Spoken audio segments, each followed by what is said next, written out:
Welcome. In this video, I'll show you how to open or create a BullX account. And by the way, Swissborg's got a cool sign-up bonus. You can go ahead and get up to $100 in rewards. Just gotta use the link below, either in the description or in the comments. Just click on it, scan the QR code, and they'll send you a reward card. Now going back. Alright, so first up, go ahead and open up your favorite browser, and then just go ahead and type down in the URL box, bullx.io.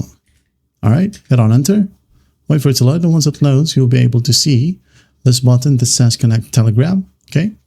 If you're using a mobile device, make sure that you have Telegram installed. And for PC as well, make sure that you have the Telegram app installed as well.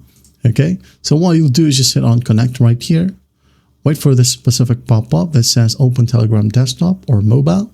Just tap on it, and then it will just go ahead and open up BullX bot for you. Okay. And just go ahead and log in. Now, if it needs an access code, don't worry, I have an access code below in the description or even in the comments. Okay, just go ahead and check it out. Put that code in here, hit on enter, and then once done, go ahead and log in.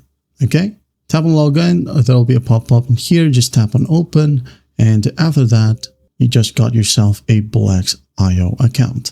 I hope this video helps, and I'll see you in the next one.